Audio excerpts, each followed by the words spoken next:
As I turned onto the stretch of highway that led me home, the sun hung low, casting a golden glow over the sprawling suburban landscape. The trip to Miami had been cut short. A sudden phone call, a client cancellation due to an unexpected family emergency. No one to blame, really. But as I found myself heading back early, I couldn't help but feel the strange twist of fate tugging at the edges of my thoughts. I drummed my fingers against the steering wheel, caught in a web of memories. Rachel had been distant lately, a fact I had willfully ignored. Small things at first. Late nights that stretched too long, unexplained absences under the guise of work meetings. Her phone clutched a little too tightly when I entered her room. Still, I had pushed it aside. She was a corporate events manager. After all, busy, respected.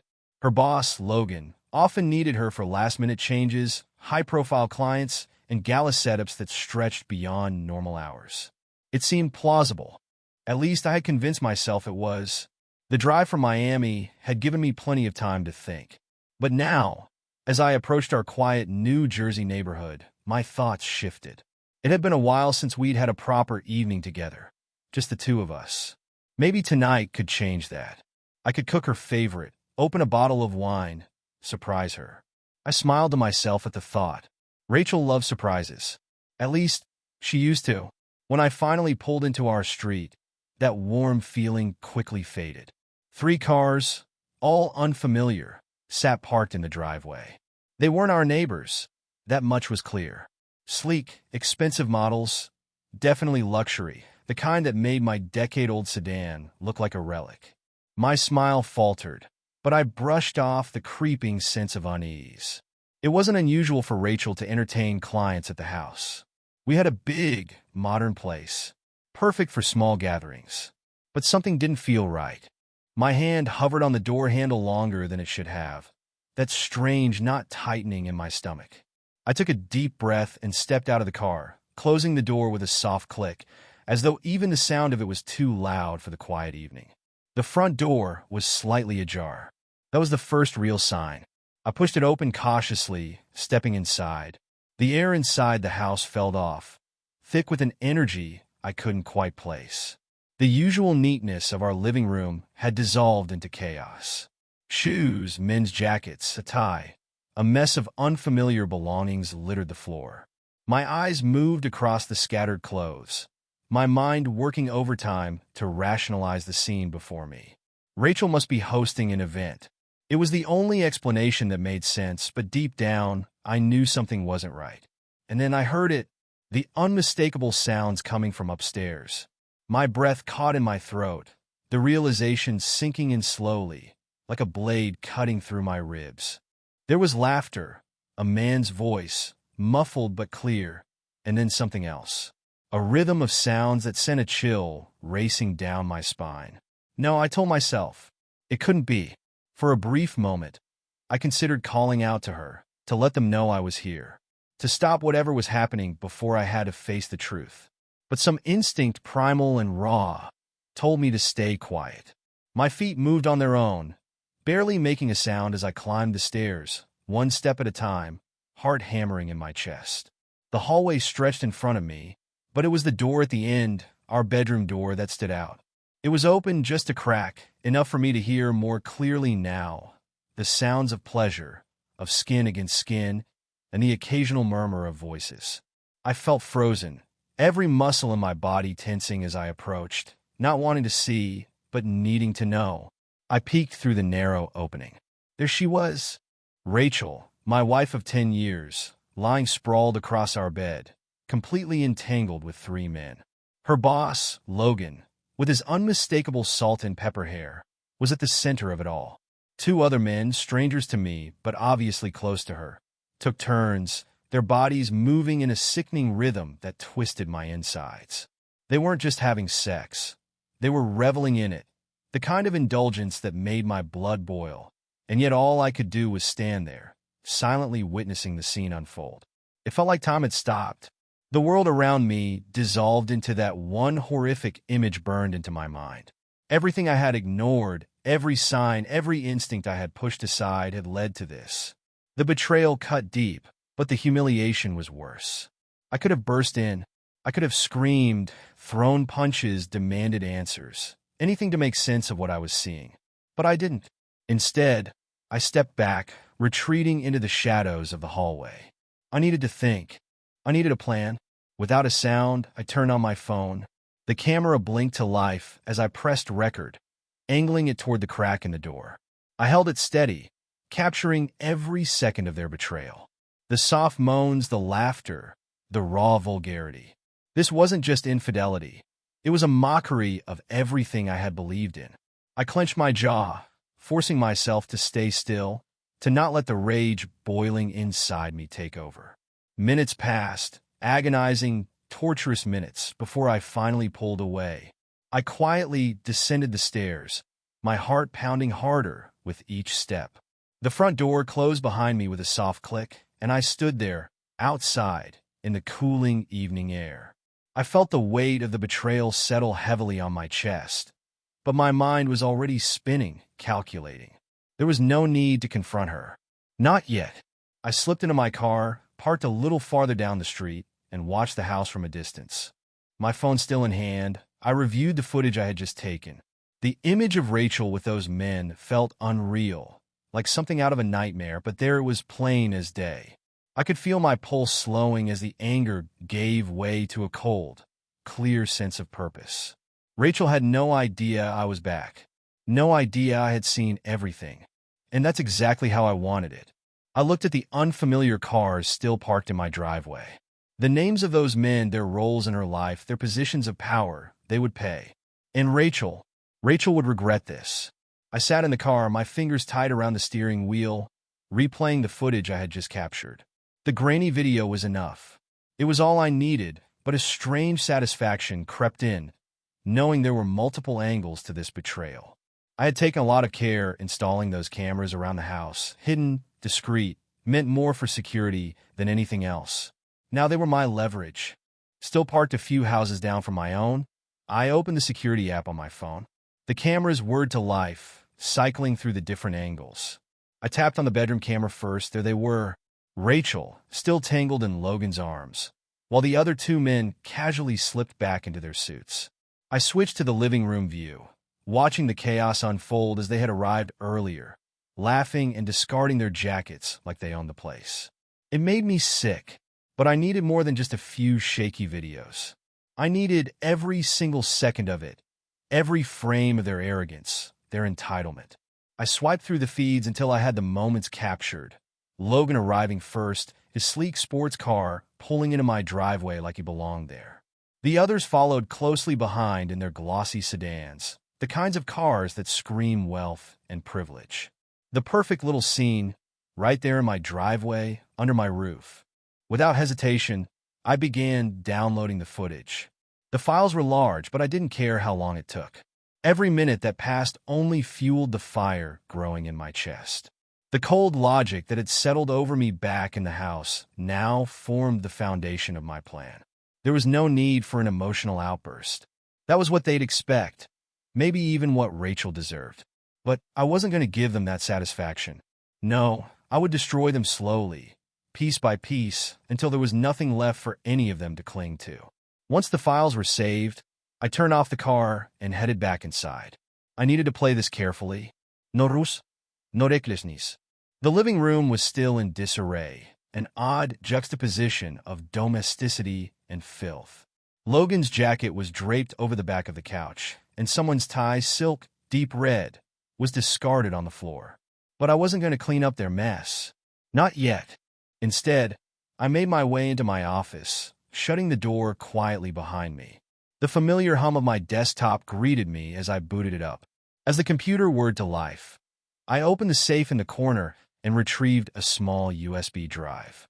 A contingency plan I had put in place years ago, back when I was still an idealist, believing in things like loyalty and trust.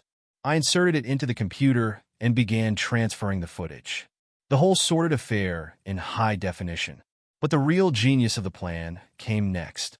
Rachel had no idea I was home. And if there was one thing I could count on, it was her arrogance, her belief that she could juggle everything without consequences. I dialed her number, leaning back in my chair as the phone rang. "Hey, babe," her voice came through, a little breathless. It made me sick, knowing what she had just been doing, but I kept my tone light, careful. Hey, Rachel, you sound a little out of breath. Everything okay? She hesitated, and in that tiny pause, I knew she was scrambling. Yeah, everything's fine. I just ran upstairs to grab my phone. What's up?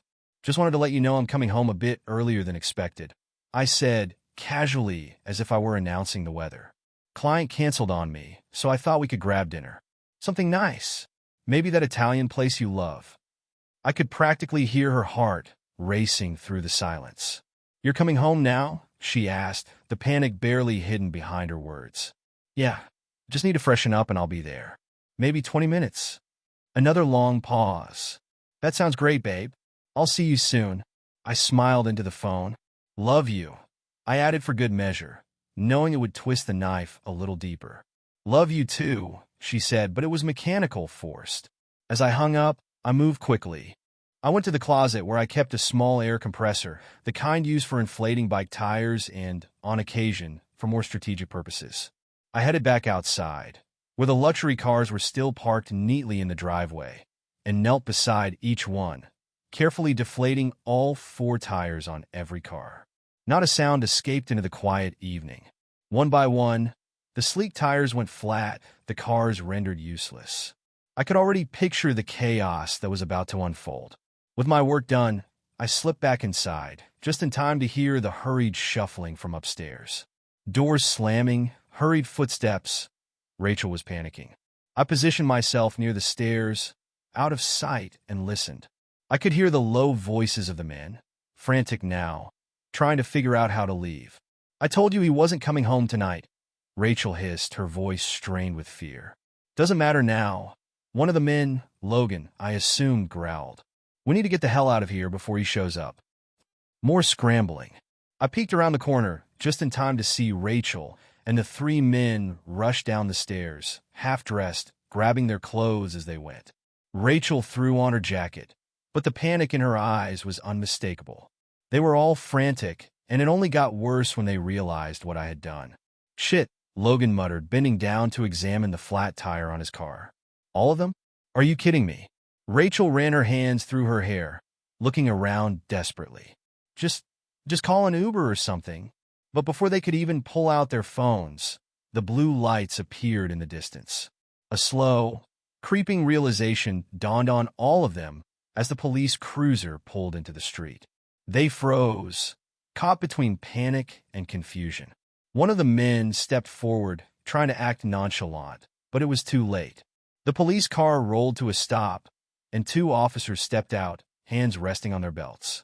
I slipped further into the shadows, watching from the safety of my position. The cops approached cautiously. Everything okay here?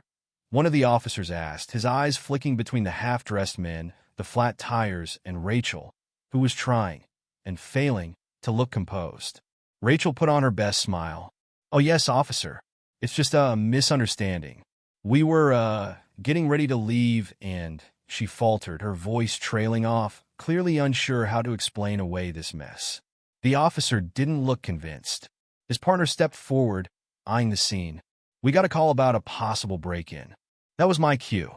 I stepped out from my hiding spot, my face calm, almost serene. Officers, thank you for coming so quickly, I said, making my presence known. Rachel whipped around, her face draining of color. I'm afraid I had to make the call. I thought someone was breaking into my house. The silence that followed was suffocating. Rachel stared at me, wide-eyed, while Logan and the others tried to compose themselves. But the officers weren't stupid. They knew something was off. One of the officers glanced between us. Is that true, ma'am? Was there a misunderstanding? Rachel swallowed hard, avoiding my gaze. Why, yes. Yes, everything's fine. They were just leaving. The officers exchanged looks, clearly not convinced, but with no obvious crime to pursue, they nodded. All right, ma'am. Just make sure everyone clears out in a timely manner. Logan mumbled something about calling for a ride, his confidence shattered. The police left soon after, but not before taking note of everyone's names. I had recorded the whole interaction, the tension between Rachel and the men, the lies, the panic. It was all there, captured in high definition. As the officers drove away, I watched them scramble to call for rides, standing awkwardly in the driveway, deflated, much like their tires. Rachel glanced at me once, her face pale and hollow, but I offered no words. Instead, I simply turned, walked back inside, and locked the door behind me. I sat in my office, the faint glow of my computer screen casting shadows on the walls. The memory of the last few hours replayed like a vivid nightmare. Rachel, Logan, the two other men, all of it still fresh, still seething inside me. But rage was not going to get me anywhere. I needed strategy precision. My phone buzzed softly on the desk. Megan's name flashed across the screen. She was the only person I trusted with something like this. Megan had been a sharp, no-nonsense attorney for over a decade. We had known each other since college, and she had a mind built for dissecting chaos. She'd know how to handle this. And if anyone could guide me through the legal minefield I was about to walk into, it was her. I answered, keeping my voice steady. "Megan, I need you." Her voice came through sharp and direct. "Ethan, what's going on? You sound off. I found out tonight. Rachel's been cheating. It's bad." There was a long pause. "How bad are we talking?" I let out a breath, not realizing I had been holding it in. 3 men. One of them is her boss. I have footage of the whole thing. Silence again. I could almost hear her brain working through the legal ramifications, the angles of attack. Finally, she said, "Come over. Bring everything you've got. Let's go through it." The short drive to Megan's felt like I was being pulled underwater. I had the videos saved on a flash drive, the recordings from my phone tucked away in a cloud account. Evidence piled on evidence. But I knew this wasn't just about catching Rachel in the act. That was the surface. Beneath that, I suspected something deeper, darker. The way she had been lately, the secrecy. There had to be more to this. When I arrived at Megan's place, she opened the door before I could knock. Her expression was a mix of concern and focus, the way she always looked before diving into a tough case. I handed her the flash drive, and she led me in her home office. The room smelled faintly of coffee and papers, and the only light came from her desk lamp, casting a focused glow over everything. "Okay," she said, plugging the flash drive into her computer. "Let's see what we're dealing with." The screen flickered as the video played. Megan watched in silence, her face unreadable as Rachel's betrayal unfolded on the screen. Logan's face was unmistakable. The other 2 men were less clear, but it didn't matter. They were part of it, and that was enough. She clicked through the footage methodically, taking mental notes, her fingers tapping lightly on the desk. When it ended, Megan leaned back in her chair, rubbing her temple. "Jesus, Ethan." I nodded, my throat dry. "I know." She paused for a moment before speaking again. "This isn't just a simple affair. You could blow this up in so many ways. Logan's position, the other men, this could go public fast. And Rachel," she shook her head, "this is more than just infidelity. It's calculated. You don't just end up in a situation like that without knowing what's at stake." I leaned forward, trying to focus. "What do I do? How do I play this?" Megan's eyes sharpened. "We start by gathering everything. Not just the videos. Phone records, emails, any other digital footprints she's left. If Rachel's been this secretive, she's hiding more. And I bet it's not just the affair." I nodded, grateful for her clear-headedness. "I've got security camera footage from the whole night. They parked right in front of the house. There's more on that." "Good. Keep that. But there's more to dig up here, Ethan." "I know it." She was right. Something had been gnawing at me for months, long before tonight. Rachel's behavior had shifted, slowly but noticeably. She wasn't just cheating. She was planning something. Megan leaned in, her voice lowering. "You need to check everything, Ethan. Her phone, her laptop, anything she keeps close. If there's a deeper motive, you'll find it there." I frowned, thinking back to Rachel's daily habits. Her phone was always with her, except when she went to the gym. It was the one place she seemed to disconnect, leaving her bag out in the open. The gym bag. Suddenly it clicked. The gym bag that had been sitting by the front door when I came home. It was the one thing I hadn't looked through.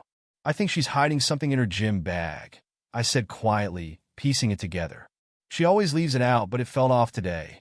Maybe it's nothing, or maybe it's everything." Megan finished. You need to check it. Tonight.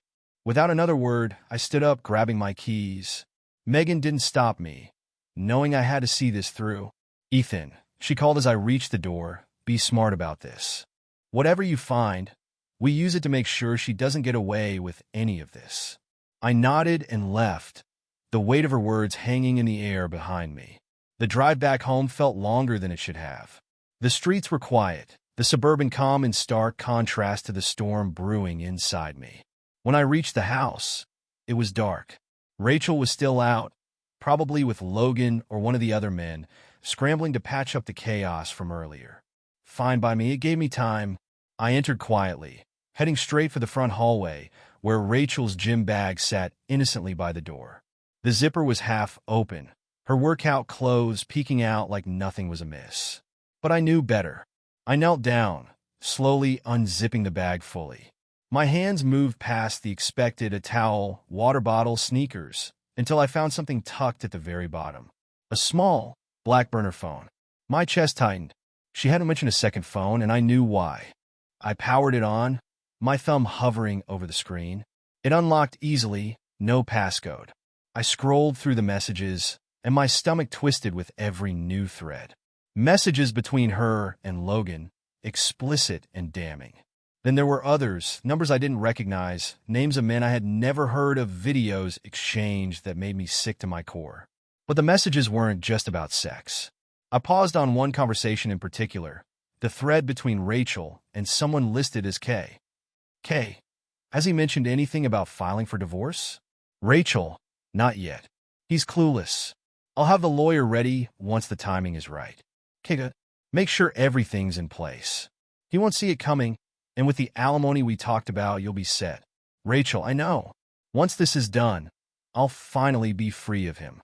I stared at the screen, the realization hitting me like a punch to the gut. This wasn't just an affair.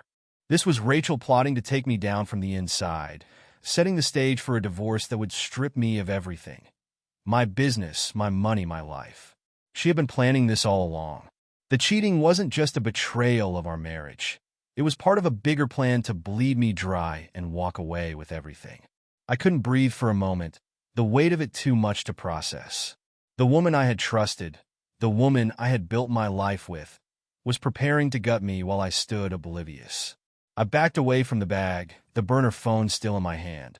I felt like I had been dropped into a nightmare, but there was no time to falter. Megan had been right. This was more than infidelity. This was war, and I needed to be ready for what came next. But first, I had to confront Rachel's secret world, and I had every tool I needed to do it. The plan had taken days to put together. Every detail, every angle, every word I would use to tear them apart had to be flawless. I didn't want this confrontation to be a screaming match, a chaotic outburst that would satisfy their expectations of me.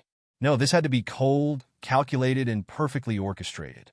I had made the reservation at La Cervoise, a swanky French restaurant in the heart of Manhattan. It was one of Rachel's favorites, a place she had always insisted on for special occasions. I chose it deliberately. Nothing would seem out of the ordinary, nothing to tip her off. She still didn't know what I had found: the phone, the texts, the videos. She still thought she had me fooled. As I pulled up to the restaurant, the familiar glow of the city lights reflecting off the glass buildings, I felt a calmness settle over me. This wasn't a moment of doubt. This was control. I had rehearsed it in my mind over and over. What I'd say, how she'd react, how I'd destroy them all, piece by piece. Logan and the two other executives from his firm, who had been part of that disgusting affair, would all be there, and they wouldn't see it coming. I stepped out of the car, the cool breeze of the evening brushing against my skin. Walking inside, I nodded to the maitre d', who gave me a knowing smile. He'd been tipped well for making sure the table I'd requested was tucked in a corner with enough privacy for what was about to unfold. Rachel arrived first. I watched her from across the restaurant as she made her way to the table, her black dress hugging her figure, her hair perfectly styled as always. She had no idea this dinner would be anything but routine. Her face lit up with a smile when she saw me, the same practice smile she had been giving me for years, now hollow, now meaningless. "Hey, babe," she said, leaning in to kiss me. I returned it, masking the disgust that churned inside me. I had to play my part perfectly. "Hey," I replied, keeping my tone light, friendly. "I thought we could celebrate. It's been a while since we've had a nice night out." Rachel's eyes sparkled. "I've missed this." So had I. I had missed the version of her I once believed in. But that was gone now, and tonight, I'd make sure she knew just how far she had fallen. We ordered wine, made small talk, and I watched her closely, waiting for Logan and the others to arrive. Rachel's phone buzzed on the table, and I caught her quickly swiping it away before I could see the screen. She thought she was still in control, still pulling the strings. The irony of it was almost laughable. Soon enough, Logan walked in, followed by Adam and Greg, the two other executives who had been with him that night. I could see the slight hesitation in Logan's steps when he spotted me at the table with Rachel. He had to know something was off, but there was no escape now. This was my show, and I had them exactly where I wanted them. "Ethan, Rachel," Logan greeted us, forcing a smile as he took his seat across from us. Adam and Greg followed suit, their expressions more reserved, but trying to remain casual. They didn't realize they were about to walk into a trap. "Good to see you guys," I said, playing the part of the amiable husband. "I figured it would be nice for all of us to have a little dinner, celebrate Rachel's hard work at the company." Logan raised his glass, trying to match my energy. "Absolutely. Rachel's been a star. Couldn't do it without her." The words hung in the air like poison, but I didn't react. Instead, I raised my own glass, clinking it against his. "To Rachel." She smiled, clearly enjoying the praise, but there was a flicker of unease behind her eyes. She had to be wondering why I was being so cordial, why there was no sign of suspicion. As the conversation continued, I asked Rachel seemingly innocent questions. "How have things been at the office? Lots of late nights recently, huh?" She blinked, but quickly recovered, flashing me that same smile. "Yeah, you know how it is. Lots of last-minute projects, client demands. Logan's been keeping us all on our toes." I nodded, feigning understanding. "You're always so dedicated. I'm proud of you." Across the table, Logan and the other two men were starting to shift uncomfortably. They were probably wondering why I had invited them to this cozy little dinner. They didn't have to wait long. I placed my hand on the table, looking directly at Rachel. "Actually, babe, there's something I've been meaning to ask you." Rachel's smile faltered, just for a second. "What's that?" I took a sip of my wine before answering. "It's about the gym bag." Her face paled ever so slightly, but she recovered quickly. "What do you mean?" I kept my tone casual, as if we were discussing the weather. "The gym bag you keep by the door? I found something interesting in there." Rachel's eyes darted around the table, panic creeping in now. "I don't know what you're talking about." Logan, Adam, and Greg all exchanged glances, clearly sensing the tension but unsure of where this was going. I let the moment linger before I leaned back in my chair and pulled out my phone. "Maybe this will refresh your memory."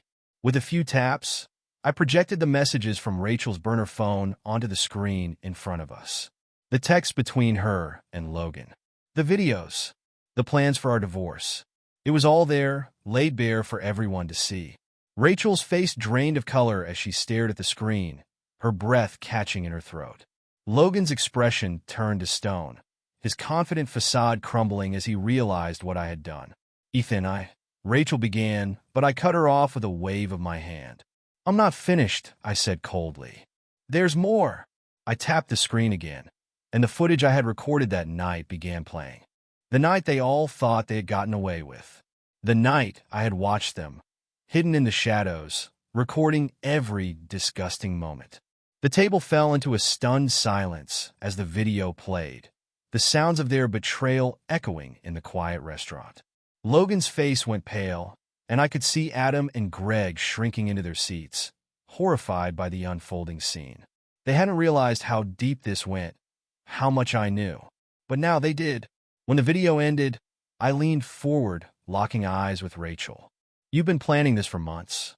The affair, the divorce, trying to take me for everything I have. You thought you could outsmart me. But I've known, Rachel.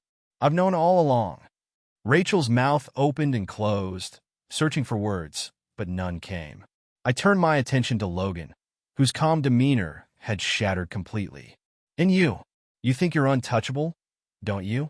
CEO of a multi-million-dollar company, a golden boy in the corporate world. But what happens when this gets out?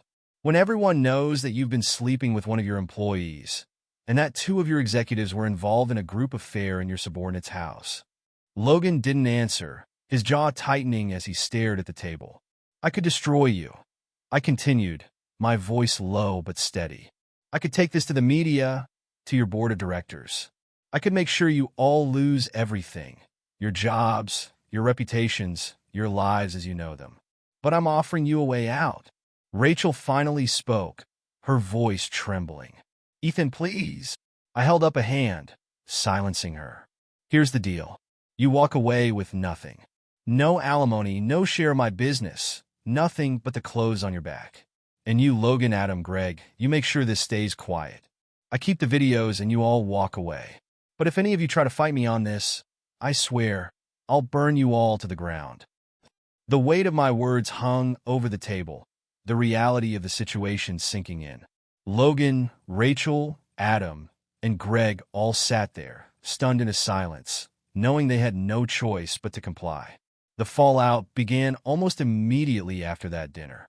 It was like watching dominoes collapse, each one knocking down the next, and I was the one who had set them in motion. The dinner had been the spark, but the real destruction was just getting started. Rachel called me the next morning. Her voice was shaky, pleading. I let her talk, leaning back in my chair in the quiet of my office, the burner phone lying beside me as a reminder of the depth of her betrayal. Ethan, we need to talk about this. What happened last night, it's not what it looks like. You don't understand, Logan, she stammered, trying to piece together some kind of explanation that would save her. I didn't give her the satisfaction of a response. I let the silence stretch between us until I could feel her panic seeping through the phone. Ethan, please, she whispered. We can work something out. I finally spoke, my voice calm, cold. There's nothing to work out, Rachel. You made your choices. Now you live with them. She started to cry then, the sound bitter and desperate, but I didn't let it get to me. I hung up and tossed the phone aside. Her tears meant nothing to me now. Later that day, I met with Megan at her office. She had already drawn up the divorce papers, a clean, sharp document that would strip Rachel of everything. No alimony, no claims on my business, no future in my life. Megan had been ruthless in her approach, and I couldn't have asked for better. She handed me the papers with a slight smile. It's airtight. She can't fight this without destroying herself in the process. I nodded, flipping through the pages. Everything was exactly as we had planned. Rachel wouldn't be able to walk away from this with anything, except maybe her dignity if she played her cards right. Have you heard anything from Logan? Megan asked, leaning back in her chair. I shook my head. Not yet, but I'm sure he's panicking. He knows I have enough to ruin him, and if that happens, the rest of them go down too. Megan smiled, her eyes gleaming. Good. Let him sweat a little. It'll make it easier when we bring this to his company. They won't protect him once they see the evidence. Logan thought he was invincible, but no one was untouchable. The footage I had, the messages I had saved, everything pointed to years of unethical behavior, affairs with employees, abuse of power. He could intimidate Rachel, but he wouldn't intimidate me. Megan leaned forward, resting her elbows on the desk. I've also reached out to a few people in the media. I think it's time we started leaking some of this, don't you? I hesitated for a moment, considering her words. The media was the nuclear option. Once this went public, there would be no coming back for Rachel, Logan, or the others. Their lives would be dissected in the headlines, their reputations shattered beyond repair. But they deserved it. They had betrayed me, used me, plotted behind my back. This wasn't about vengeance anymore. It was about justice. I nodded. Do it. Make sure it's anonymous. Megan's smile widened. Consider it done.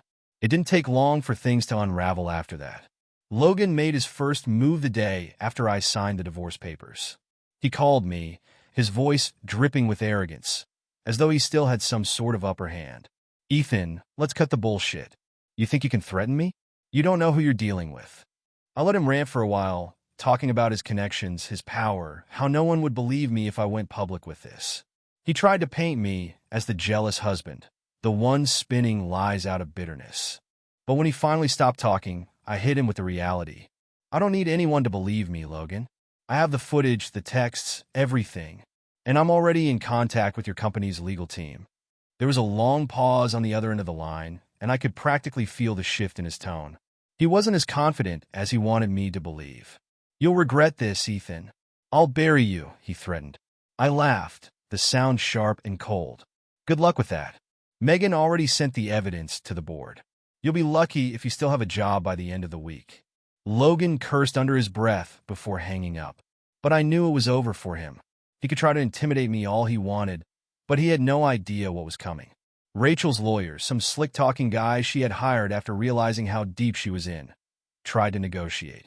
He called Megan to arrange a meeting, one that Rachel attended with tears in her eyes, dressed in muted tones, as though she was the victim in all of this. We met in a small conference room, the tension thick in the air. Rachel wouldn't meet my eyes, her hands trembling slightly as she picked at the papers in front of her. Megan started off strong, laying out the terms. Rachel, you know what's at stake here. You're walking away with nothing. Ethan has been more than generous in not pursuing legal action for adultery, and given the evidence, you don't want this to go to court. Rachel's lawyer tried to fight it, his voice smooth as he interjected. My client deserves a fair settlement. She was a partner in the marriage for over a decade, and I think it's unreasonable to leave her with nothing. Megan didn't blink. Your client was planning to defraud Ethan through divorce, plotted with her lovers to take part of his business, and was caught red-handed committing adultery. I think we've been more than fair. Rachel finally broke down, her voice shaking. Ethan, please. We were married for 10 years. Don't do this. I didn't mean for things to get this far. I stared at her, feeling nothing but cold indifference. You didn't mean for things to get this far? Rachel, you planned this. You and Logan. The phone, the videos, the divorce. It was all part of your plan to take everything from me. Her tears flowed freely now, but I wasn't moved. This was the same woman who had plotted behind my back for months, the same woman who had betrayed me without a second thought. She didn't deserve mercy. In the end, she signed the papers, her hand trembling as she scrawled her name at the bottom. It was done. Our marriage, our life together, wiped out in ink. She left the room without another word, her face pale, her future shattered. The media leaks started the following week. Carefully edited footage, just enough to paint Rachel as the mastermind behind the whole affair. The texts, the plans for divorce, the meetings with Logan, all of it framed to show that Rachel was the one who had orchestrated everything, while Logan and the others followed along like puppets. Logan's company launched an internal investigation, and word spread quickly. The other two executives, Adam and Greg, were quietly let go, their contracts dissolved before the media could latch onto them. But Logan wasn't so lucky. The board held an emergency meeting, and within days his resignation was announced. They called it a mutual decision, but everyone knew what had happened. The whispers in the corporate world grew louder, and Logan's name became toxic. Rachel, meanwhile, had become a pariah. The circle she once floated through so effortlessly, the high-end events, the corporate soirees, closed their doors to her. She was ostracized, her name whispered in hushed tones at parties and meetings. No one wanted to be associated with a woman who had orchestrated such a public, humiliating scandal. It was over for all of them. I sat back in my office, watching the pieces fall into place. Megan had been right. The fallout was swift, brutal, and unrelenting. And through it all, I had remained untouchable. Logan was ruined. Rachel was humiliated. The other men had been swept aside like dust, and I had walked away unscathed. But there was no joy in it, no real satisfaction, just the cold realization that the life I had built was gone, and all that remained was the wreckage of what they had tried to do to me. It's strange how life can reset itself after the dust settles.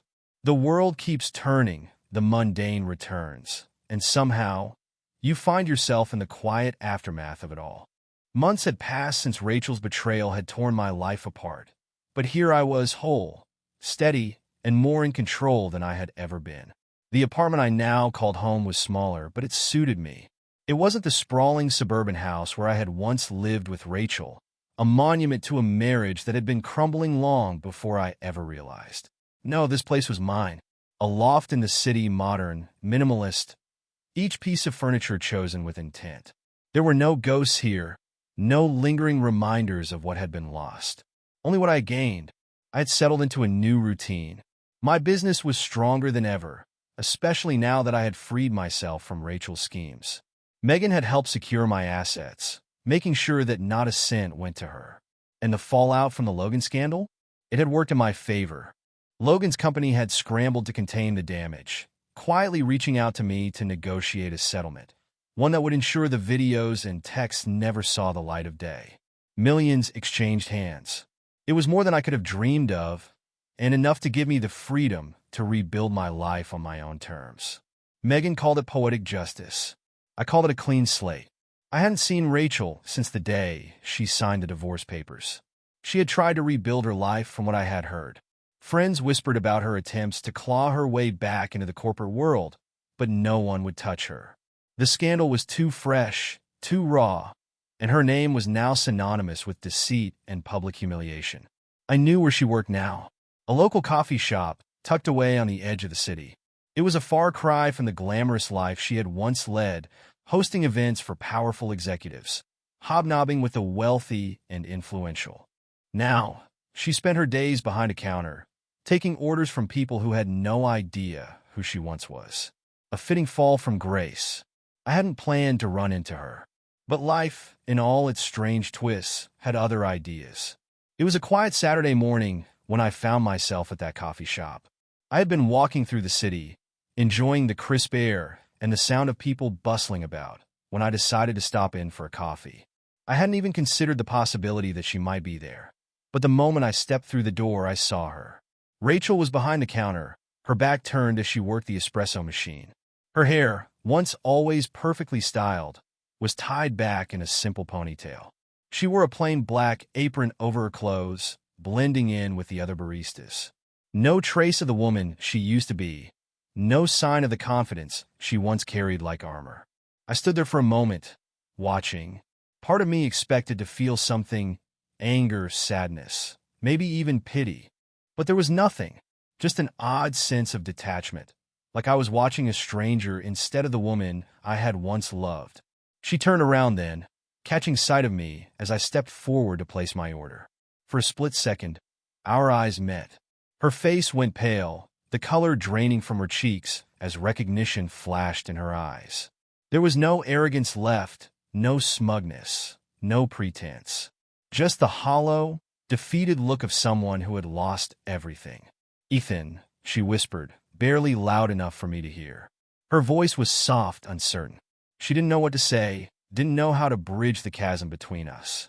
I simply nodded. Rachel. That was it. No anger, no gloating. Just a name, a recognition of what had once been and what no longer mattered.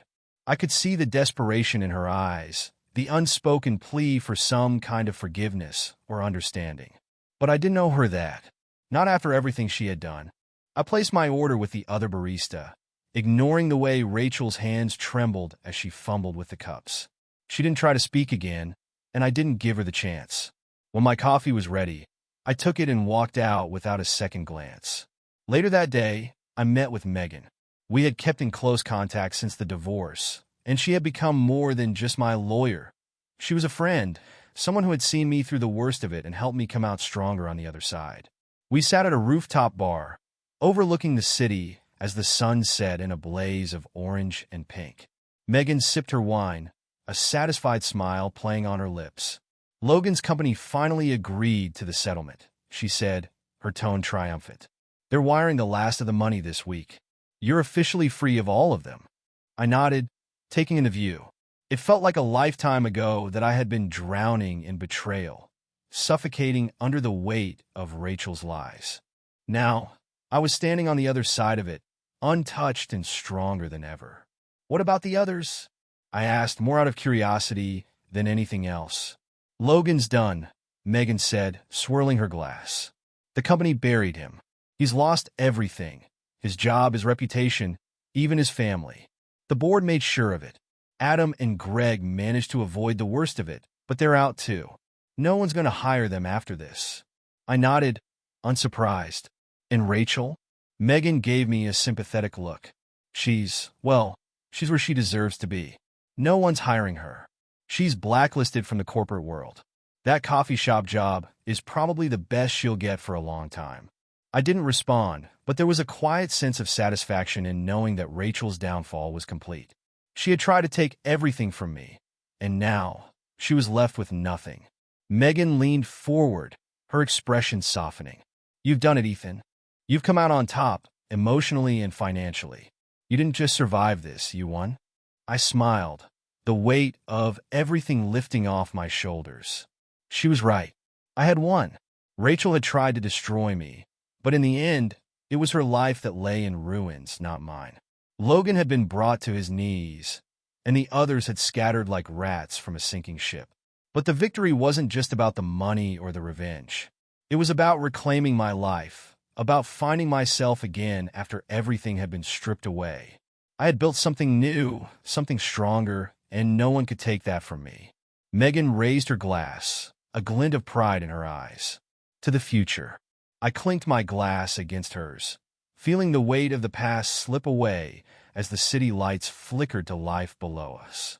To the future. And for the first time in a long time, I believed in it. Thank you for listening to this story. Subscribe to the channel, put a like under the video, and write a comment about how you like this story.